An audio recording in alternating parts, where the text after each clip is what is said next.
પણ જે ગુજરાતની અંદર અવારનવાર જે ઘટનાઓ બની રહી છે એના માટે કોણ વિચારશે? સાસવારે કોળે નાથ ભાગી જાય, સાસવારે મર્ડર થઈ જાય, મીટિંગો થાય, ક્યાંક પરિણામ શું મળ્યું છે તારું? कि सरकार के ऊपर कुछ प्रेशर तो होना चाहिए ना कि घड़ी घड़ी कोली समाज के साथ जो घटनाएं घट रही है तो इसलिए वो घटना में तो कमी तो होनी चाहिए ना। હજુ સુધી તમે અમારી ચેનલને સબસ્ક્રાઇબ નથી કરી તો અત્યારે જ ન્યૂઝરૂમ ગુજરાતને સબસ્ક્રાઇબ કરો, ફેસબુક અને ઇન્સ્ટાગ્રામ પર ફોલો કરો.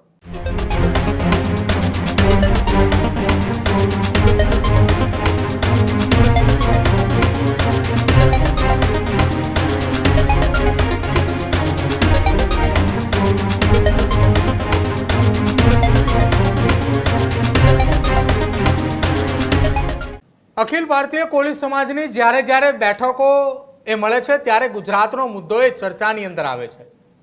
અત્યાર સુધી અખિલ ભારતીય કોળી સમાજનો બેઠકોની અંદર ગુજરાતનો એ મુદ્દો ચર્ચાની અંદર હતો કે કુંવરજી બાવળિયા એ અખિલ ભારતીય કોળી સમાજના રાષ્ટ્રીય અધ્યક્ષ ખરા કે નહીં. પરંતુ હવે કોળી સમાજની બેઠકોની અંદર ગુજરાતનો એ મુદ્દો ચર્ચાઈ રહ્યો છે કે કોળી સમાજના યુવાનો પર થતા હુમલા અને થતા અત્યાચારો એ ક્યારે બંધ થશે. સુરતમાં અખિલ ભારતીય કોળી સમાજની બેઠક મળી અને બેઠકનો મૂળ ઉદ્દેશ હતો રાષ્ટ્રીય અધિવેશન. પરંતુ એ રાષ્ટ્રીય અધિવેશનની અંદર રાષ્ટ્રીય ઉપાધ્યક્ષ પ્રવીણ કોળીના સવાલથી ચર્ચાનો વિષય જાગ્યો કે શું આ મામલે કોળી સમાજના કોઈ નેતા અથવા આગેવાનો જવાબ આપી શકશે ખરા? શું હતા એ સવાલો અને કેમ એ વાતનો કોઈ જવાબ ન મળ્યો? વિગતે ચર્ચા કરી આ અહેવાલમાં.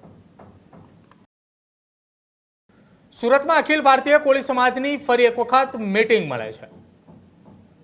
આવનારા 2 મહિના બાદ દિલ્હીની અંદર અખિલ ભારતીય કોળી સમાજના રાષ્ટ્રીય અધિવેશનની તડામાર તૈયારીઓ ચાલી રહી છે, જેના એ મુખ્ય અતિથિ તરીકે દેશના પૂર્વ રાષ્ટ્રપતિ રામનાથ કોવિંદ અને અતિથિ વિશેષ તરીકે દિલ્હીના મુખ્યમંત્રી એ હાજર રહેવાના છે.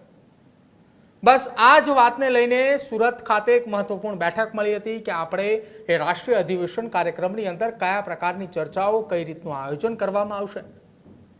અખિલ ભારતીય કોળી સમાજના રાષ્ટ્રીય અધ્યક્ષ અને સિમલાના પૂર્વ સાંસદ એ ત્યાં એ બેઠકની અંદર પણ હાજર હતા. પરંતુ આ તમામની વચ્ચે કોઈને ખ્યાલ પણ નહીં હોય અથવા તો કોઈને અંદેશો પણ નહીં હોય કે આ એ બેઠકની અંદર ગુજરાતની અંદર કોળી સમાજના યુવાનો પર થતા હુમલા અને કોળી સમાજના યુવાનોની થતી હત્યા મામલાનો મુદ્દો પણ ગરમાશે. જ્યારે તમામ વિષયો પર ચર્ચા ચાલતી હતી એ ચર્ચાની વચ્ચે અખિલ ભારતીય કોળી સમાજના રાષ્ટ્રીય ઉપાધ્યક્ષ પ્રવીણ કોળીએ મુદ્દો ઉઠાવ્યો અને મુદ્દો ઉઠાવતા કહ્યું કે આપણે આ તમામ મુદ્દાઓને લઈ પણ ચર્ચા કરવી જોઈએ.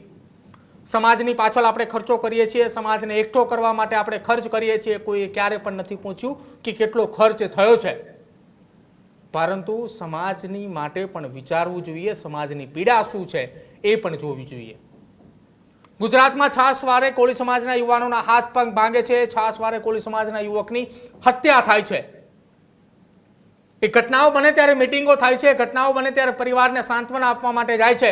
ક્યારે પરિવારને કોઈએ પૂછ્યું કે તમને 2 લાખ રૂપિયા કોઈ આપ્યા કે કેમ? ઉગ્ર અવાજની અંદર પ્રવીણ કોળીની એ વાત પહેલા એ તમે સાંભળો, ત્યારબાદ આ વિષયને લઈને ચર્ચા કરીએ. એમથી આંબળજો સૌ આગેવાનો કોળી સમાજના ધારાસભ્યને પણ બધો ભોગવી ચૂક્યા છે, સાંસદ પણ રહી ચૂક્યા છે અને રાષ્ટ્રીય અધ્યક્ષ એમપી પણ રહી ચૂકેલા છે. તો જે મનુભાઈએ કીધું 70 વર્ષ 50 વર્ષ જૂનું સંગઠન છે અખિલ ભારતીય, બરાબર? તો બહુ સારી બાબત છે કે સમાજની લાગણી છે, રાષ્ટ્રપતિ સુધી પહોંચી ચૂક્યા છે, એમપી પણ બની ચૂક્યા છે. તો એ સંગઠનની એક વાત ધ્યાનમાં આજે મેળવવા માંગુ છું. અધિવેશન બહારનું છે, સારી બાબત છે, પણ જે ગુજરાતની અંદર અવારનવાર જે ઘટનાઓ બની રહી છે એના માટે કોણ વિચારશે? સાસવારે કોળે નાથ ભાગી જાય, સાસવારે મર્ડર થઈ જાય, મીટિંગો થાય, ક્યાંક પરિણામ શું મળ્યું છે તારું? આ વાતને તમે સ્વીકારો છો? તમે કોઈ પીડા વ્યક્તિને 2 લાખ રૂપિયા મદદ કરવા ગયા, લાખો રૂપિયા ખર્ચો કરો, ભેગા થાવ, સારી બાબત છે, પણ સમાજની પીડા સામે પણ જો ક્યાં સુધી આપણે આમ નામ ચલાવશું? કોઈ જગ્યાએ ભૂકંપ આવે તો સરકાર વચના લાવે છે, ફરી વખત ભૂકંપ ન થાય તો મકાની તરફથી મજબૂત થાય. તો આ ઘટનાઓ ઘડી થાય તો સરકાર ઉપર કેમ પ્રેશર નથી લાવતા અધ્યક્ષ સાહેબ? कि सरकार के ऊपर कुछ प्रेशर तो होना चाहिए ना कि घड़ी कोली समाज के साथ जो घटनाएं घट रही है तो इसलिए वो घटना में तो कमी तो होनी चाहिए ना. તો અખિલ ભારતીય કોળી સમાજની આ બેઠકની અંદર ઉગ્ર અવાજ સાથે અખિલ ભારતીય કોળી સમાજના એ રાષ્ટ્રીય અધ્યક્ષની સામે રજૂઆત કરતા પ્રવીણ કોળીએ એ પોતાનો એ વર્ષો જૂનો બળાપો ઠાલવ્યો. છેલ્લા કેટલાક સમયથી ગુજરાતની અંદર બની રહેલી એ તમામ ઘટનાઓની વાત આટલા મુદ્દાઓની અંદર આવી જાય છે. ગીર સોમનાથ હોય, ઉના હોય, બોટાદ હોય, ભાવનગર હોય, આ તમામ વિસ્તારોની અંદર કોળી સમાજની એ વસ્તી છે અને એ વિસ્તારોની અંદર વારંવાર બનતી એ ઘટનાઓ મામલે નેતાઓ અધિકારીઓ એ બેઠક કરે છે, પરંતુ એ બેઠકનું પરિણામ શું, આ સવાલ એ પ્રવીણ કોળીએ પૂછ્યો. આ સવાલનો જવાબ ત્યાં ઉપસ્થિત ત્યાં બેઠેલા કોઈ પણ એ પદાધિકાર પાસે ન હતો. કોળી સમાજના એ ચૂંટાયેલા પ્રતિનિધિઓ આપણી પાસે છે, ચૂંટાયેલા એ હોદ્દેદારો આપણી પાસે છે, સંગઠન મજબૂત છે, તેમ છતાંય આપણી પાસે જવાબ નથી. આવી વાત એ પ્રવીણ કોળીએ કરી. અને હવે આ જ મુદ્દાને લઈને ફરી એકવાર કોળી સમાજની અંદર એ ગણગણાટ શરૂ થયો છે કે શું આ હકીકત છે, શું આ વાસ્તવિકતા છે કે જ્યારે કોળી સમાજના કોઈ યુવાન પર ઘટના બને છે ત્યારે માત્ર બેઠકો થાય છે, માત્ર ચર્ચાઓ થાય છે, એનું પરિણામ શું? એ પરિવારે પોતાની આપવીતી કોને કહેશે? જે પરિવારે પોતાનો દીકરો ગુમાવ્યો છે, જે પરિવારે પોતાનો એકના એક એ કમાવનાર વ્યક્તિએ ઘરનો મોભી ગુમાવ્યો છે, તેનું શું? શું એ પરિવારને એની પાછળ સમાજના આગેવાનો, સમાજના લોકો જે એ મુદ્દે રાજનીતિ કરવા માંગતા હોય, શું એ રૂપિયા આપે છે? શું એ પરિવારના ભરણ પોષણ માટે પરિવારને કોઈ મદદ કરે છે? આ વાત, આ સારાંશ એ પ્રવીણ કોળીની વાતનો છે.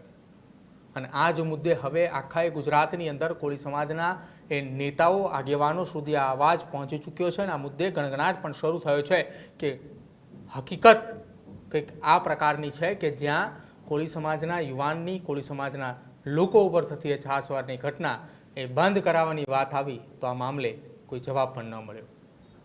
જોકે આ જ મામલાની રજૂઆત તેમણે ગુજરાતીની સાથે હિન્દીની અંદર પણ તેમના રાષ્ટ્રીય અધ્યક્ષની સામે પણ કરી, પણ જવાબ એ હજુ સુધી આ ઘટનાનો આવ્યો નથી. ત્યારે હવે આ ચર્ચાએ આવનારા સમયમાં થશે કે કોળી સમાજ પર ગુજરાતની અંદર થતી એ ઘટના મામલે અખિલ ભારતીય કોળી સમાજ એ મૌન રહેશે કે પછી અખિલ ભારતીય કોળી સમાજના એ સંગઠનના હોદ્દેદારો આ મામલે ખુલીને પોતાની વાત એ મૂકશે. હજુ સુધી તમે અમારી ચેનલને સબસ્ક્રાઇબ નથી કરી તો અત્યારે જ ન્યૂઝરૂમ ગુજરાતને સબસ્ક્રાઇબ કરો, ફેસબુક અને ઇન્સ્ટાગ્રામ પર ફોલો કરો.